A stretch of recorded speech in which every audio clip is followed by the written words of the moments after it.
Hello, everyone, and welcome back to the Upset Podcast. We are excited for yet another riveting conversation between the crew. And speaking of the crew, let's bring them on at this time. What's up, guys? Hey, Hello, hey, everyone. good to see you Happy all. Sunday.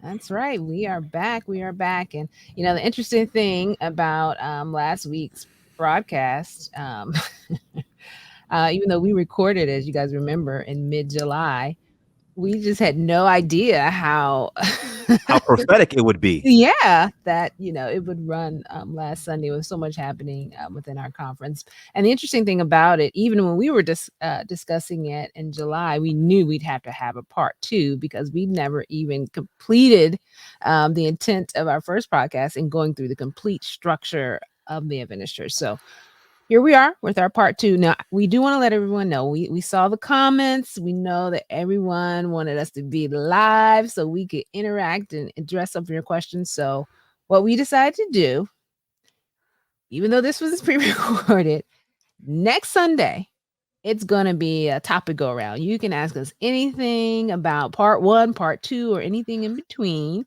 And we'll take the questions and respond to them live. And if you want to go ahead and give us a preview of some of the things on your mind, go ahead and put them in the chat. I'm not going to be around for that. You guys let them ask me Are we anything. setting ourselves up, guys? Oh, come on, Pat. Don't you want to be there for our last day of employment? Jesus will be with us. Remember what happened to Going him down. 2,000 years ago? That's right. But he rose with all power. Well, Go ahead, preacher. Go ahead. yeah, go ahead. He got up, and we'll get up too. That's right. Hey, also it's good that Marlene is back with us. I mean, I know that you've lost your mom suddenly. And your uncle. 2 weeks, and your uncle. Remember, we were talking about the losses. So grief and good grief. So we're praying for you. We're still praying for you. Thank you. I appreciate Good sister, I want you to it. know that you do not look like what we know you've been through. So we thank God. Well, Thank you very much. That's true. And we thank our Upset family here and those who watch us faithfully for your support and everything that we do in supporting this crew. All right, guys. So this part 2, and Tally's going to lead us out, but I just want to go ahead and put it out there. It's these kind of topics, church governance and structure. Sometimes you just don't even know where to start, right? But we're going to do our best to see if we can cover a little bit more ground. Which may unearth even more questions, but that's fine because we're going to talk it out. That's what we do, right? All right, Tally, where are we starting? A good place to start whenever as a church we come together to discuss issues is to go to the scripture, and more importantly, to go to the place where Jesus addresses a topic. And the topic of governance and structure is one that he actually did address in a very pivotal way, but in a brief way, right around the time of his death. It says in verse 24 of Luke 22, a dispute arose among them. In other words, they were arguing. They were fighting about things as to which of them should be regarded as the greatest. In other words, who's going to be the leader? And Jesus said in verse 25, the kings of the Gentiles exercise lordship over them, and those in authority over them are called benefactors or given titles. And then he says in verse 26, a very curious thing, but it shall not be this way with you. And he begins to talk about how leadership should be from the least, the needs of the least going to the greatest.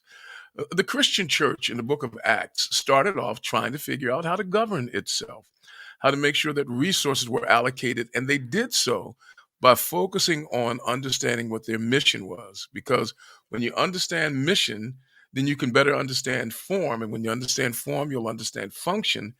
And if form follows function, and if function follows mission, it's not that difficult afterwards to start worrying about personnel. So we need to get clear on what our mission is first, and then we need to get clear on how we will function to meet that mission. And we will avoid the pitfall of simply creating the hierarchical structure that Jesus said we shouldn't have in the first place. Thank you so much, folks, and we'll see you later. That's all, folks. That's the start, middle, and finish right there. So, let me just ask the question. Does our form follow are we clear on what our mission is as a church? And does our form really follow the functions that should support our mission? I ask it that Hey, way. can I start this way? Let me just throw a monkey wrench in this. You know, you You always hear monkey us say finish your thought. okay, we always say we're a movement, right? Mhm. And we started off as a movement coming through this, and then it almost looked like we turned Institutional. Yes. institutional. So we get to the place where we're supposed to be pews, we're supposed to be people manufactured, and then now it looks like there's a machine. It almost looks like Congress, the way the United States Congress, the way everything is set up, right? So it went from we the people to now this representation that we have, and the church's structure is set up exactly the same way. Whether I agree with it or disagree with it, I see some good parts of why it's set up that way. I give an example, like one day we're going to talk about tithing, right? And you see that there are certain places that our tithe goes to, where in certain parts of the world as the world church. But yes, it needs structure. I guess the other question is, do we need this much structure going to it? I know we talked about the conferences already, and I think we were pretty clear about how conferences run. But there are two more. Am I right? Three more Three, above us. three. Right. I There- think Let's we address came to the three. conclusion that things were clear as mud, how it runs in the conference last week. Right. And so, Well, for you know, those who don't know, do we have that structure, that visual for that, Tasha? What we look like as a structured institution. I mean, and Pat's right. Every movement starts off with ideals, values, and goals. You know, Mhm. and they move that way, and you go from a movement to an organization and Right. it makes sense. A movement Mhm. realizes that unless we structure ourselves in a way to conserve what we have and to focus it better, we won't exist. So you go from a movement to an organization, and then you start saying, well, what does this organization exist for? And you start looking back and you institutionalize yourself. The Right. Seventh day Adventist church movement has now become an institution that is structured along 5 layers: the local church first, and then from the local church, it goes to a collection of local churches to a conference. And Mhm. from that collection of local churches to a conference, it is structured into an organization known as a union. That union then coalesces itself and is overseen by a division, and all of the divisions come together to form the general conference. General conference. Right. Yeah. And by that time, of course, your tithe dollar has been fully I see. exercised. Well, I see a distinct parallel with the way the U.S. government is layered, and I also see a parallel with capitalism as well. ooh, Hey, And Could that's be that Chuck, weird. Chuck, we Right. Go didn't deep. ask you Let to. that We didn't ask you to conversation. come up with that, Chuck.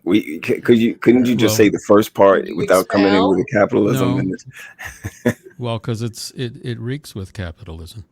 Did he just use the word reeks? I think Yes. that's normally not a Yes. word you use with perfume or flowers. Right. Those Well, roses reek. well, I say that because we say that we have a representative form of government. Mhm. However, what this country suffers from is the folk that are to be represented are not, their voices are not as heard. Mhm. For instance, our Congress, our legislature, certain people vote them in. They're happy to get there. They call them their constituents. And unless the represented goes to the representative on a regular basis and challenges them to make changes, or they can bring observations to with the hope of change, then that system would work. But unfortunately, it doesn't always work, even in our U.S. government. So we have a similar layered process. The average member, and just keep in mind these are all just opinions here, the average member is not thinking about executive committee or Mhm. unions or conferences.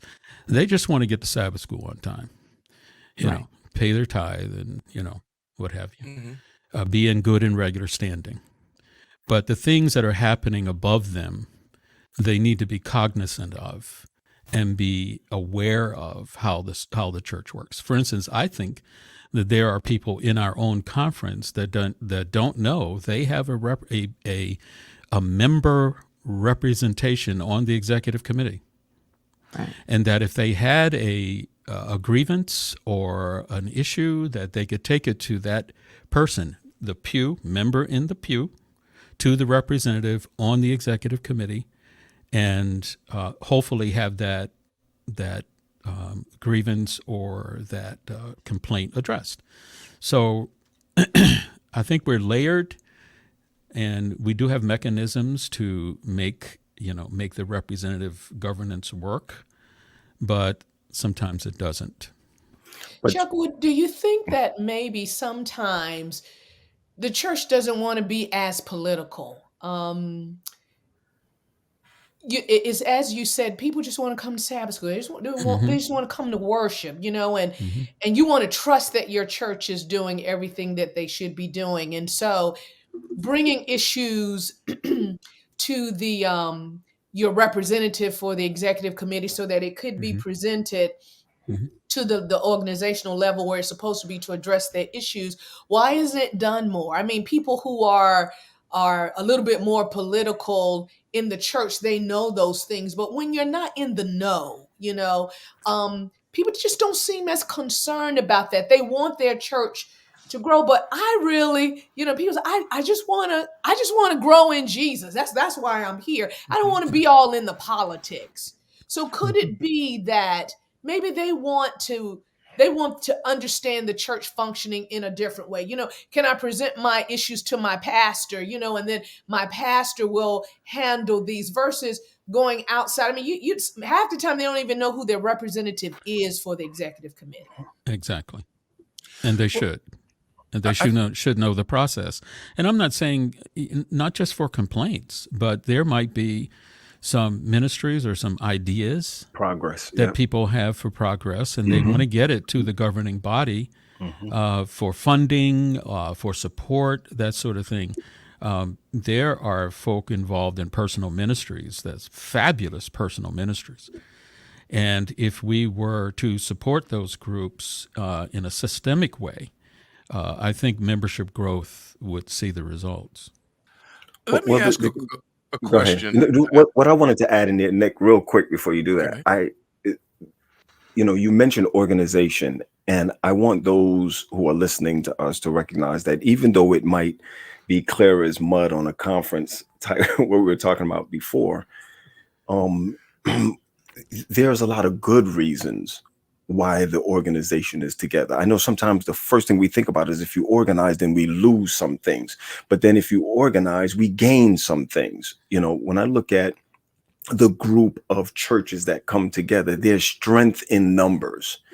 Even when you look at it from the side of insurance, to be able to run churches, to pay for one church in an insurance, and to pay for 130 something churches, everything comes down, prices come down. And I know that's just sounding like money or something of that nature, but even our school systems, and I know we'll talk about that later on, but when you look at the union and the union that governs schools and health care, remember, they're the ones that hold health care. They're the ones that hold credit unions, etc., the one that's above. Not saying that is all bad, but there's something that's counted in that's good for the hierarchy that's there. And I'm only going up the union as far as the union scale is concerned. So it seems like there's a whole lot going on. I think the problem is that we don't share enough why we have the organizational structure the way it is. And I think that more people, more of our members would say, wow, now I understand why we tithe. Oh, now I understand why we, quote unquote, elect our officials the way we elect them. The more that we keep them away from the governance side of it is the more that we have January 6th stuff that comes up. Continue. Let me ask the question that I was framing, and that is the real issue here. There's nothing wrong with an institution. There's nothing wrong with organization. I tell people all the time, the only thing worse than organized religion is unorganized religion. But there's nothing wrong with these things. The question raises or the issues arise when they don't work. So the Right. question that I would ask you upsetters is, does our structure, does our system, does our organization, do our institutions, do they work in a way that allows us to go to bed at night and say, you know what, I'm content with the way things are going? Each one of you, does our conference work the way you want to see it work? Do our unions? I mean, does our church structure work, Marlena? You And there want me to was help you out, silence in Marlene? heaven for the space of a half hour. Come on, Tosh.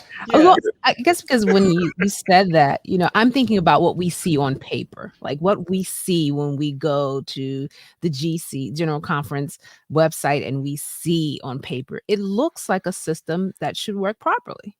So Mhm. the, I don't even remember asking that question at all. What it looked like. I know, but I'm setting it up because What do it look like, Ruby Begonia? when you see it, it's like, okay, this makes sense. But in in reality, I don't think it functions as it's stated. Okay, let's talk about representation first of all. We've already said that there are a group of people who in some ways are disengaged with the organizational structure. They just want to come to church and sing and get their kids in Pathfinder, so they don't really care. But then there's another group who has an interest, and in some cases that interest is not necessarily for the betterment of the system overall, but more so power control on a certain level of the of the church. That was very And articulately delivered. Does it work?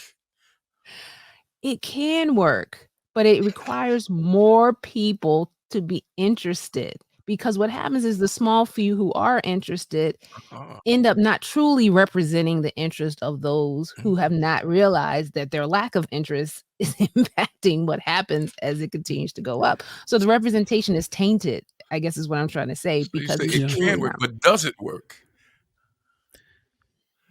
I think there are I have parts never that heard the don't upset work. so quiet.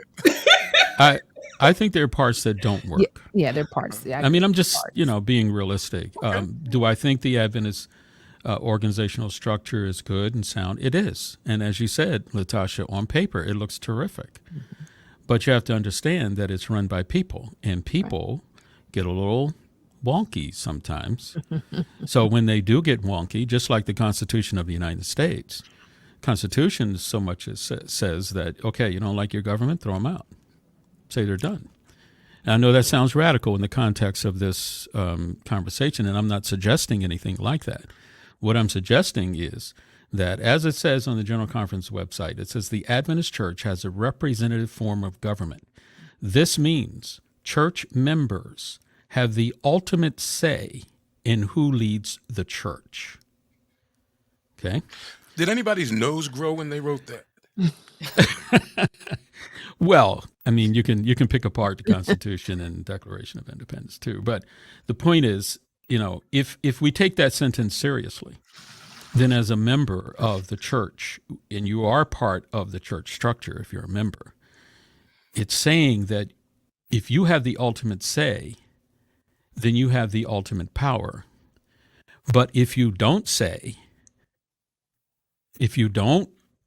raise your voice or ask the questions or ask for investigation of whatever, then the leaders that you put in place will run the show. Period. Yeah. Nobody else. Tally, I'm not going to let you ask us those questions. I love the system. All right. You get out. Yeah. And whoever, when you produce this, get Tally out of our Brady Bunch. No, I get what you're saying. I'm going to tell you this from someone who grew up in this church, who was connected by knowing what's going on. I love that it's this way. I love that our schools are have. Oh, so let me answer your question. Has it worked? I'll answer your question. Things like school. I got to speak for Pat Graham. Things like school has gotten out of hand. It could work better, I should say, from the college, university level to the elementary schools. Yes, I believe that can work better. I believe that the way our tithing system works, I didn't say not to tithe, the way it works, Right. I believe that it could be a whole lot better. When I look at the disparity of brown and black of our people, Mm-hmm. I believe that it can work a whole lot better. No, you asked, what Follow-up parts, questions coming. and I'm giving you those parts to Pat Graham. I can't say for the upsetters, Lord, for the 15th and the 30th, let the paychecks come. What I'm Right. saying is, those are some of the things that I have a problem with when it comes to the structure. But for the original reason why, we the people, I'm grateful for the structure. I have to say that. And I agree with you. And in fact, in the realm of church denominations, the Adventist Church has been hailed as one of the best organized religions and denominations on the planet. I agree with all of that. I'm just saying that people need to understand where the power lies ultimately and act on that in a good way that would support ministry. Yeah, I want to ask a question to all the listeners out there. Since the power is with the people, on last Sunday, the Allegheny East sent out a report about what happened at the executive committee meeting.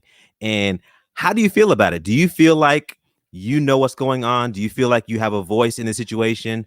Or do you feel like an agenda is going on? Or how do you feel about it? Express it in the chat right now about how you feel about it. Frankly, I appreciate that the conference was transparent and at least put out a statement instead of letting people wonder, well, what happened at the meeting? At least we know this is going on now, regardless of how you feel about it. But I'm curious about our listeners, about how they feel about that statement. And I don't want to ask you all because I don't want to go down that rabbit hole. But No, that's I'm good. curious for our listeners. That's a grizzly bear hole. It is, right. But I do believe this. I go with just on with this. Just on comes from our millennials, right? And that group of our constituency want to know everything, not some things. They want to know everything. My grandmother, my parents, forget my grandmother, my parents, they don't care what happens to the tithe. They don't care what, as long as they put it in the offering plate, they followed what Jesus said to do or what the Bible says to do. They're straight with that, and it's okay. But that doesn't make the millennials wrong for wanting to know how it's run, and it doesn't make my parents naive to what it is that's happening.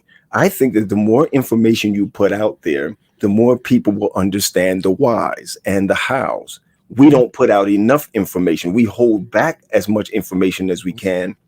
And what that does, that gives, let's go back to Chuck and what Nick was saying. That's the part of it that we don't like, because now we have given up our control out of the pews. I asked the question, does the structure work? And let me tell you, I didn't grow up on a farm, but I know what it looks like when horses are running around the barn. I love this church. This church, when I joined this church, September the 2nd, 1972, God through this church saved my soul. This church gave me a worldview that allowed me to transcend the naked, nihilistic values of the community that I grew up in, a very tough community, and Charles knows we grew up in the same neighborhood. I love this church. However, I must, in my honesty, say that the structure doesn't work well. Now, that doesn't mean we're not doing okay. An abused child will go to school every day, wear clean clothing, but he's still abused. I'm not saying the church is abusive, but the structure doesn't work well. And that's because this structure was created in the 1880s. And every once in a while they tweak it some, but it just doesn't seem to hold up. I mean, if you have a Model T Ford, you can go out and get yourself a new hand crank to start the engine, and you can clean the windows and get some nice new tires. Chrome bumper. Yes, but it still won't work well. And I'm really surprised that all of you guys were saying. But come on, tell us though, Tal. You said it. How do we know when it's working? I'll give you a good example. Charles just read a statement that you're the church, you are the ultimate, you have the power. They don't even have the ability to hire their own pastor. They don't even hold the deed to their own property. Ooh. Now, that is a sign there of a level of disconnect between what is stated and what exists. I'm simply saying the structure is not reflective of the reality that exists. That does not work. You might have a point there, sir. Yeah, you might have a point. Oh, you do. Absolutely. Okay, but let me fight back at that. I look at them not holding the deed as a way of not control, but the way of Protection. protection. That's why that is exactly the word I was looking Accountability. for. I remember that. Accountability. Listen, you got people in churches, in pews, like Latasha talked about earlier, who they're not there just simply to praise God. Matter of fact, you got a lot of devils sitting in the back row who will take that deed. And matter of fact, it has happened before. Hold on, let's not act like it has never happened It before. happened at the conference level. No. On the local level, it has happened before, where they have taken a deed and have done something with the deed. I'm not going to tell you which churches. It's not even in this conference. But the point is that, yes, you're right. Something is wrong where the churches itself can't hold the deed.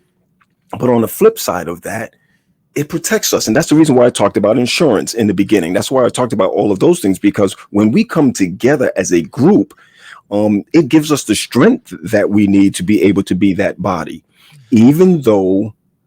So let me be one of those horses and stop from running around and run around. Many of what we do is archaic. It is archaic. I mean, even Sabbath school at 9:15 is archaic. 11 o'clock worship hour, as though there's none of the 24 hours in the Sabbath is holy. I mean, where do we get that from? We got that from farmers that used to farm back in the 1800s. Yeah, those type of things can change. But I still love the structure, and I love the 15th, and I love the 30th, Nick. Now, I noticed the background is different. He doesn't have his hat on. Are you Pat Graham for real? Or, You really- you know, Like, who got okay. you, right? You know, It's, I am not. it's Paul. It's Paul from the Potomac Conference. I'm sitting in for Pat. I am not saying that. I'm not nihilistic. I think we should associate. I think there's power, as you say, in numbers.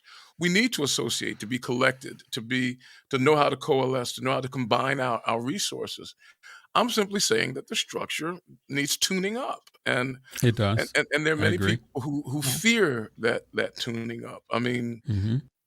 There. For example, we have officers and the hierarchical structure, and Jesus clearly says, like the lords of the kings of the Gentiles lord it over each other, and they take on titles and hierarchical structure. And he says, don't let it be that way among you.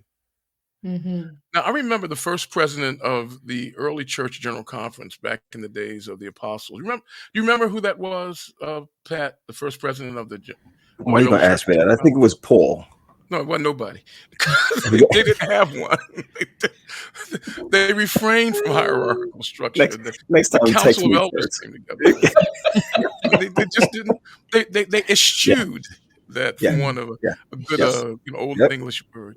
But we are enjoying and you even hear people saying things like, in the business world they do things like this, that, and the other, and we Hmm. replicate what we see in the business world when the church Hmm. of God is supposed to be different.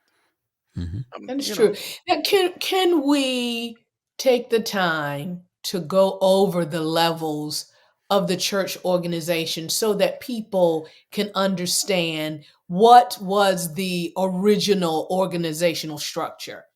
Because we're talking about it, but still, I don't think we've explained to the people how it was supposed to have been organized. All right. With man, we know that there's always going to be some type of destruction that comes because number one, we're a church and we know the enemy wants to destroy, right? And so the best way is with pride and power, and things mm. get all twisted from the original. Can we at least talk about four structures and what is supposed to be done at every level? Okay, if you will, Nick, let me just start from this level, and y'all could take it the rest of the way up. Normally it starts off with states. Let's go for conferences. Taking out the regional conferences, and of course they call it regional conferences because it takes up a whole region or more than one state. Most of them are state. We call them state conferences. So in other words, how many churches are in a state? After it comes out of the conference level, then it goes to the union. Nick or anybody else want to take it from there? The union level. And Pat, what about the church level? Because I think originally we were supposed to start, the power was to be from the bottom up, the local church. Sure. Is And that correct? I did skip. That I went to correct? the conference. You're right. Oh, Right, that's right. where You're And all right. the power so is. if we just told the people that you have the power to make the decisions. And Mhm. so if we could help them understand. Yeah. So I'm on 2. So you could go back. You can go up, I should say. You can go up. So you're right. I did start off with the conference, but it starts in the churches. Go ahead. Right. So if we understood that this church was supposed to be organized from the bottom up, that the power was not at the top, not by one man, but it was supposed to be in the hands of the people Right. making the decision at the local level, at the church level, becoming a governing body there, and then expanding within the collection of churches up to the conference level. I do understand that. And so if then we are the foundation, right, of the decision making, then seems like there has to be something on the local level, maybe governed with the pastor, so that decisions will then go to the higher level of the conference, and then they will know the needs of the lower level, right? So that people will know that, hey, I do have a voice. It's not just what's coming from the conference, but I have a voice at my level. Right. Right. Even if the voices are muttered and people aren't listening, they take that power. The structure says that the voice starts at the local level. Right. Am I So And isn't correct? it And the in job? Yeah, it's the job of the executive committee to bring those voices from the right, foundation, the church, to the conference level. right. Yes. that's well said. That's well said. Form follows function. Function should follow mission. Mission can change sometimes, which means form can change sometimes. Mhm. One of the most dangerous parables that Jesus ever uttered was the one about the wine and the wineskins. That was a dangerous Mm. parable. He talked about wine, which is a very valid and viable thing, and a wineskin, which is a very useful thing. But the problem with the wineskin is that it would be made from the leather of an animal, and initially it is pliable, soft, and moldable. But as you wore a wineskin, the acids from your body and the heat and the conditions would cause that wineskin to mold to the form of your body. So it would be Mhm. comfortable to the form of your body, but it would harden to the point that it couldn't be flexible anymore.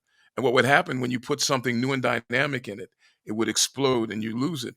And so Jesus was saying that every once in a while, and if you don't want to lose the value of the dynamic quality of wine, which changes with nature, then you might Mhm. have to be careful about the wine skin, the form that holds it and that maintains it. And that's a very real thing. So Mhm. when it comes to mission, initially, the Mhm. mission of the church was to tell everybody Jesus was coming back. And Paul said, "Don't even get married," because he's coming back when? Probably 3 o'clock next week. Well, he didn't come Mhm. back 3 o'clock next week, and he said, "Okay, it's better to marry than to burn." Let the bishops be the husband of one wife, because the sense of mission and worldview changed. And then when he didn't come back in the first 100 years, they realized they needed to structure themselves in certain ways. And so we got to ask ourselves, especially now after this pandemic, how does this structure serve its people in replicating and reflecting the kingdom of God, which is what every individual church is supposed to do? And we don't do that. What we do is we look at the wineskins and we look at it calcified and structured and rigid. And ain't it shiny? Ain't it nice? How can we keep polishing it so that it Mhm. maintains its function on the 15th and the 30th, my good friend Pat? Right, Uh, right. But the That's question an is, how do excellent we change analogy. it? How do we change it? And I think that's where it comes from. I think, GP, we on this little group with millennials on there, and one of the things that I notice about them is that they want to keep the structure and work within the structure. I've Mhm. never seen young people, especially being a youth director, say, "Let's scratch conferences." Now I've heard them say, "Let's leave divisions," or Divisions and "Let's unions. Yeah. leave." I've heard them say that, but Mhm. I've never heard them say, "Let's tear the structure down." I still believe what you said. If we can bring mission back to them and they can show us new ways how to do the same old thing. I think that there could be some fixing. I don't think it's ever going to fix all the way through. Like, a matter of fact, let's look at it really, Tally. The system was never fixed correctly. The system was never right from the very beginning. Because if you go back to the Acts agenda, let's go Bible. If you go back to the Acts agenda, there were none. All it was were churches, people taking care of people. That's all it was all the way through, right?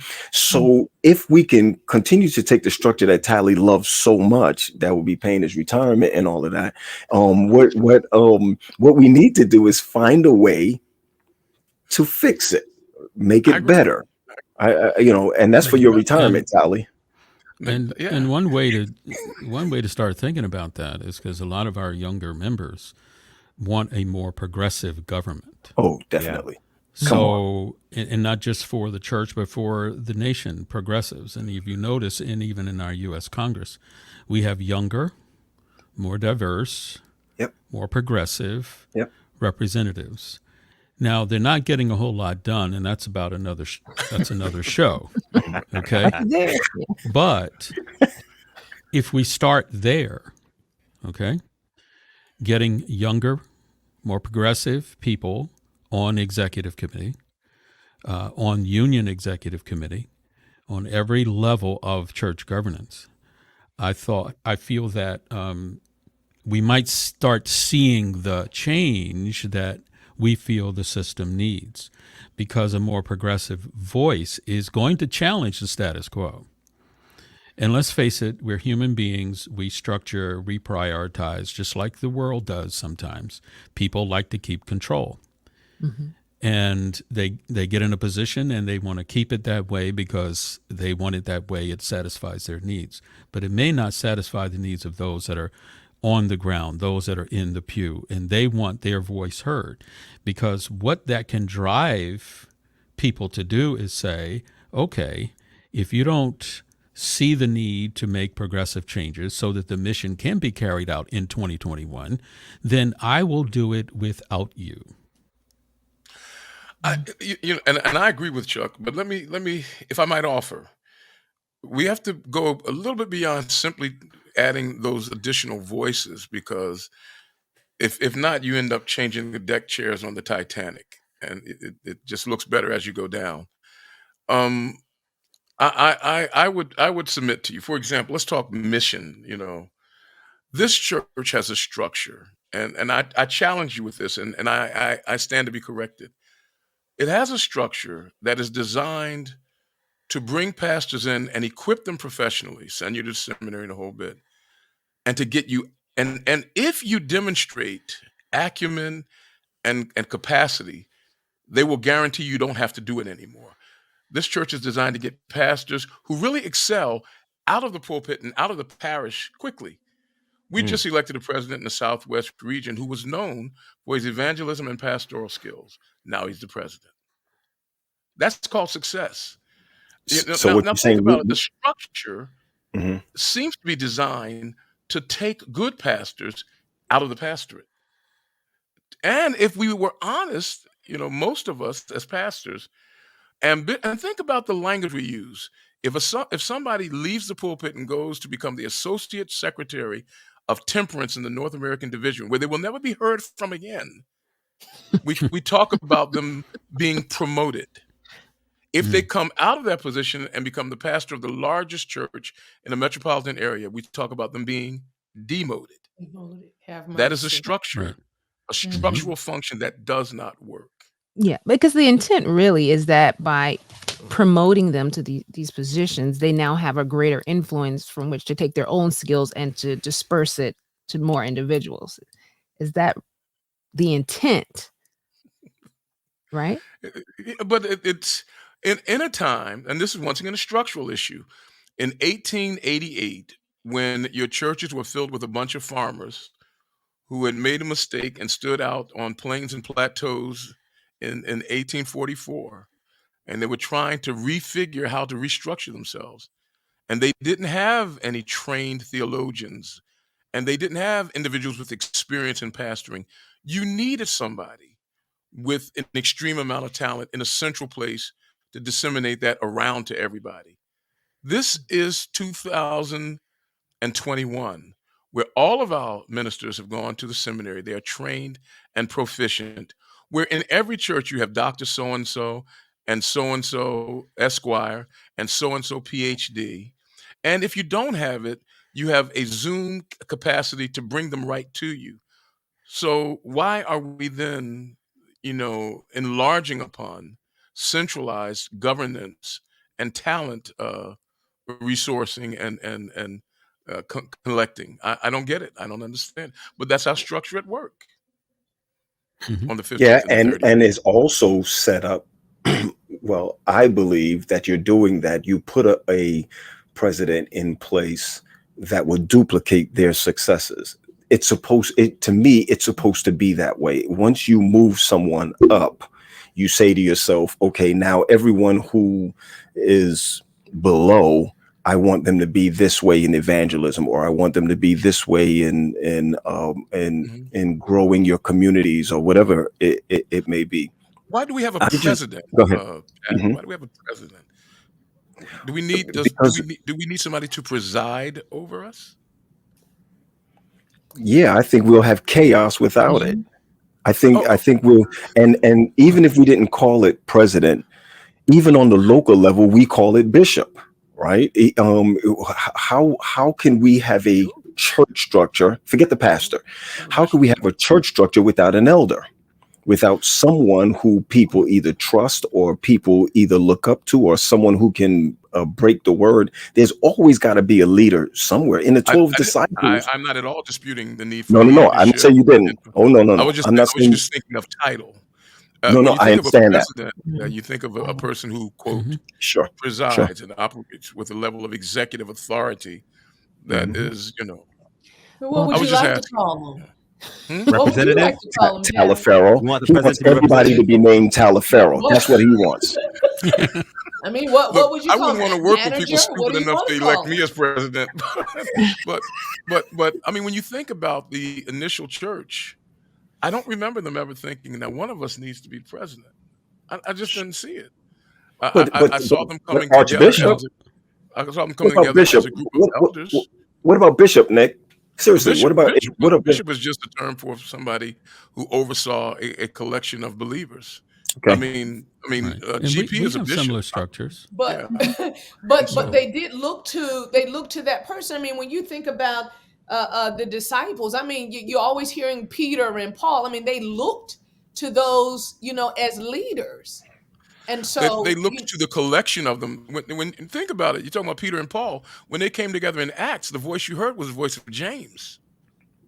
right, right, yes, yeah. So it was But a collection of elders. It was a group of. It was the presbytos, the elders. And the point I'm Presbyteros. making is not to get rid of. You throw a no, little no, no. Greek I in know and that. kind of just make them think you know But more than you do. but but I'm but just but, asking questions to Mhm. ask us but to check the structure. Mhm. Right. That's let all. me go back to And this, and because the and our reason why people need to conflict. be educated to that extent. So Mm, we got to the local conference, then we go to the union, and then we go to the division, and then the world church. And I think mhm, all our members need to know what those levels mean. Now, in many ways, structurally and procedurally, they follow some of the same paths. mhm. But our membership should at least know that's how our church is structured. Then we can challenge the process that we've put in place to govern. Some is fair, some is unfair, some of it makes absolutely no sense at all Some will in never be fair, 2021. and Chuck, some will never be fair. Let's be honest with you at that. Listen, and I know we're trying to get to the GC conferences were really started because the churches couldn't own land. Mm. That's the real reason why it started. It couldn't own land. Forget the names of the churches and what the churches were concerned. Where the building was or where they met, they couldn't own the people couldn't own the land, because once they decided that they didn't like the leader or they didn't like what was going on, they just took their land back. Right. So it brought it to a point of where we needed a conference in order for this to happen. When you look at the union level, notice that the union level is holding our medical They're holding the finances as far as banking system is concerned. What else is the union holding? They're the ones that's keeping Progress. the they're the ones that's keeping the conferences together. What is the division doing? Well, The division keeps the unions together.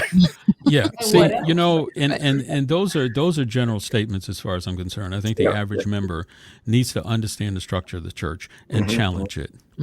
Challenge it respectfully. I'm not suggesting that our system is bad, but it needs work. It needs work. And I think the members need to understand those levels and need to understand the process to try to get those changes done. Because quite frankly, the Seventh-day Adventist Church and many other denominations that have a representative governance has paralleled a lot of the nuances and processes that capitalism has done to us. There's that word again. And sometimes money becomes priority even in our church. Yeah. Decisions are made based on money and not on members, or money and not on mission. And I think that if the conference at all levels can be as transparent as they need to be, so members understand. If you've ever been to a constituency session or a general conference session, guaranteed there's a lot of pent up anger, pent up questions, and much of it is because of the lack of transparency and understanding of how our church is governed. And so it's imperative that members, and I will put down my landing gear on the topic. It isn't, the end of the day, the takeaway is know your church's governing structure. And And something I just want to add as we are landing this, I know the organizational knowledge is very important, but let that not be your decision for why you are a part of this faith. You understand what I'm saying? I know last week there were some comments like, why should I even be a part of this? Or as a new member, you should know this before you come in. I think that one of the main things we want to make sure is that we should be a faith that is Christ-based. And I want to be very explicit that Christ-based. We make mistakes as people because of the natural man, and the enemy gets involved. But let's remember our foundation, and that we're here because of Jesus Christ. We can always make things better. We need to understand the organization and know that we have a voice in it. We don't have to just sit back and be silent, but we have a voice to present the change that we think should be made. But remember, in all of this, that Jesus Christ is first, and we want to have the church the way God originally organized. I want to say the way that God stated that it should be according to the scriptures that Tally read. Hey, let me land my side of the plane. I'm sorry. My side of the plane is that what I've gotten from this, and even as we walk through this over the past couple of weeks, is that I have to be careful not to be a gatekeeper. Or not only to be a gatekeeper, but to also understand that Jesus is progressive. That's why he died. Let's be honest now. The reason why he got nailed to the cross is because he did not follow the status quo, right? He didn't follow that. And that's one of the things we have to be careful of. I have questions in my mind, not meaning to upset anybody, but I mean to upset anybody, whether we do need a division. I wonder the question, do we really need a union? Do we need all those in betweens? And I'm not saying that, right now to keep the party rolling. Those are some of the questions that I have as far as finances going up, finances coming down, how our school systems, there are certain things that are broken that can be fixed. And really and truly, some of the hierarchy is what really spoils it all. But I do agree with you, Pastor Marlena, because I do believe that if we keep God in front of us, and we listen to him, we will be progressive again. And I'm using those words again in order for us to understand that even in each part of the hierarchy, God's presence need to be there in order for that progression to happen. I'm going to land that plane on the 15th and the 30th so that, and I wanted to just, I'm thinking about the fact that I'm a part of a homeowners association. Okay. So a lot of time there's not a lot of engagement with those types of things until your trash doesn't get picked up. And then you complain, and then they say, well, you weren't at the meeting when we selected the company that was going to pick up our trash. Maybe if you had given your input then, we wouldn't be in the situation. So I'm saying that to say, even with our church structure, our engagement needs to be there, even when we personally don't have a problem with our pastor, or are we wondering where our tithe dollars go. Be a part of the process now, so that when you see things happening that you don't like, you're in a position where you have a voice, and you can be heard, and you can see some of the changes happen that you feel are best for this church, because we are the church, and we can't forget that. So That's right. that's all I have to say. I have a perfectly good skate key in my desk. Most of you don't even know what that is. Skate key was a device that was used for roller skates that would attach to your shoes. Charles, you remember that? Yes. And Yes. I have a perfectly good one in my desk. You know what? It's perfectly good. It works exactly as it was designed. It just ain't relevant to the times in which it is placed. Right. Our Yeah. structure no longer, and the testimony and the witness to it is the last 2 years, when the pandemic totally destabilized the structure and decentralized the way we govern and lead ourselves. The tithe went up, which demonstrates that the church seems to like better something that does not exist, which is a new structure which needs to be planned. There you have it, ladies and gentlemen. Anything that he spoke about today, fans, is him alone.